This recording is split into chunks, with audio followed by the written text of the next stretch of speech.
আচ্ছা, এমন একটা ইলেকট্রিক গাড়ির কথা ভাবুন তো, যেটা একবার ফুল চার্জ দিলে প্রায় 1000 কিলোমিটার চলে যাবে, আর সেই ফুল চার্জ হতে সময় লাগবে মাত্র 9 মিনিট। অবিশ্বাস্য লাগছে, তাই না? স্যামসাং কিন্তু ঠিক এই কথাই বলছে। তাদের মতে এটাই হতে চলেছে ইলেকট্রিক গাড়ির ভবিষ্যৎ। তো ব্যাপারটা আসলে কি? এটা কি শুধুই কথার কথা, নাকি সত্যি বাস্তব হতে চলেছে? চলুন স্যামসাংয়ের এই নতুন প্রযুক্তিটা নিয়ে একটু গভীরভাবে জানা যাক। হ্যাঁ, সংখ্যাটা একদম ঠিকই দেখছেন। ৬০০ মাইল। মানে একবার চার্জে ঢাকা থেকে টেকনাফ গিয়েও আরও কিছুটা পথ বাকি থাকবে। বর্তমানে বাজারে থাকা বেশিরভাগ ইলেকট্রিক গাড়ির যা রেঞ্জ, এটা তার প্রায় দ্বিগুণ। ভাবা যায়? আর চার্জিং টাইম মাত্র ৯ মিনিট। মানে একটা গাড়িতে তেল ভরতে যেটুকু সময় লাগে, ব্যাস ততটুকুই। অবশ্য এই ৯ মিনিটের দাবির পেছনে কিন্তু একটা ছোট্ট কিন্তু আছে। সেটা আমরা একটু পরেই দেখব। তবে এই একটা ব্যাপারই কিন্তু ইলেকট্রিক গাড়ি ব্যবহারের অভিজ্ঞতাকে আমূল বদলে দিতে পারে। এখানেই শেষ নয়, এই ব্যাটারির আয়ু হবে পাক্কা ২০ বছর। তার মানে একটা গাড়ির পুরো জীবনকালে হয়তো ব্যাটারি বদলানোর কথাই আর মাথায় আনতেই হবে না। একবার গাড়ি কিনলে ব্যাটারি নিয়ে আর কোনো চিন্তাই নেই। তো প্রশ্নটা হলো, কিভাবে সম্ভব হচ্ছে এই সব অবিশ্বাস্য সংখ্যাগুলো? এর উত্তরটা লুকিয়ে আছে একটা একদম নতুন প্রযুক্তির মধ্যে, আর সেটার নাম হল সলিড স্টেট ব্যাটারি। সহজ করে যদি বলি, আজকের দিনের বেশিরভাগ ইলেকট্রিক গাড়ির ব্যাটারির ভেতরে একটা তরল পদার্থ থাকে, কিন্তু এই সলিড স্টেট ব্যাটারিতে সেই তরলের বদলে একটা কঠিন পদার্থ ব্যবহার করা হয়। আর এই ছোট্ট একটা পরিবর্তনই কিন্তু প্রযুক্তির পুরো খেলাটা বদলে দিচ্ছে। এখানেই কিন্তু আসল পার্থক্যটা চোখে পড়ে। একদিকে তরল, আরেকদিকে কঠিন ইলেকট্রোলাইট। আর এর ফলে সলিড স্টেট ব্যাটারির শক্তি ধরে রাখার ক্ষমতা বা এনার্জি ডেন্সিটি অনেক বেড়ে যায়। চার্জিং হয় অনেক বেশি দ্রুত, আর সবচেয়ে বড় কথা হলো, এতে আগুন লাগার ঝুঁকি বলতে গেলে প্রায় থাকেই না। তাহলে মূল সুবিধাগুলো কি দাঁড়ালো? প্রথমত, এটা অনেক বেশি নিরাপদ। দ্বিতীয়ত, আকারে ছোট আর হালকা, আর পারফরমেন্সও অনেক বেশি, যার ফলে গাড়ির রেঞ্জ এক লাফে অনেক বেড়ে যাচ্ছে, আর চার্জিংয়ের সময়টা নাটকীয়ভাবে কমে আসছে। এটা সত্যি প্রযুক্তির একটা বিশাল অগ্রগতি। এই চার্টটা দেখলে পার্থক্যটা একেবারে জলের মতো পরিষ্কার হয়ে যায়।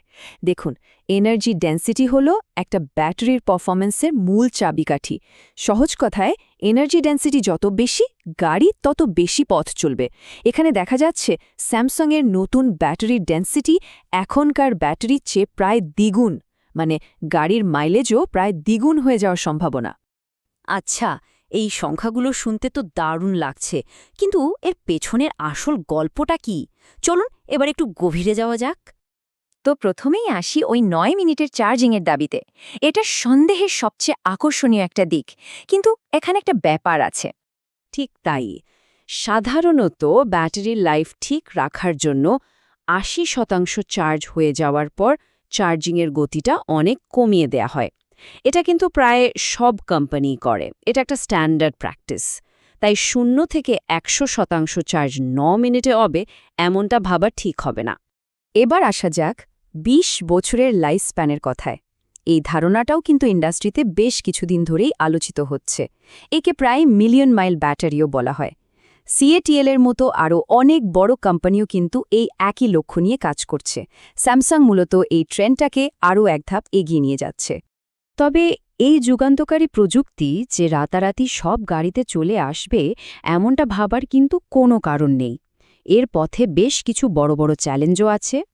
যেহেতু এই প্রযুক্তি বানানোর খরচ শুরুতে অনেক বেশি হবে, তাই এই ব্যাটারিগুলো প্রথমে আসবে শুধু টপ ক্লাস, মানে সুপার প্রিমিয়াম ইলেকট্রিক গাড়িগুলোতে। সাধারণ মানুষের গাড়িতে এই প্রযুক্তি আসতে আরও কিছুটা সময় লেগে যাবে। তাহলে মূল বাধাগুলো কি কি? প্রথমত, এর যা খরচ। দ্বিতীয়ত, এই ব্যাটারিগুলোকে এত দ্রুত চার্জ করার জন্য যে সুপারফাস্ট চার্জিং স্টেশন দরকার, আমাদের চারপাশে সেগুলোর সংখ্যা এখনও খুবই কম। আর ৩ নম্বর হল কম্পিটিশন। অন্য কোম্পানিগুলো কিন্তু হাত ঘুটিয়ে বসে নেই। তো স্যামসাংয়ের প্ল্যানটা কি? তাদের রোডম্যাপ বলছে গত বছর তারা একটা পাইলট প্রোডাকশন লাইন চালু করেছে। এখন গাড়ি নির্মাতারা সেটা পরীক্ষা নিরীক্ষা করছে, আর তাদের লক্ষ্য হল ২০২৭ সালের মধ্যে এর ব্যাপক উৎপাদন শুরু করা।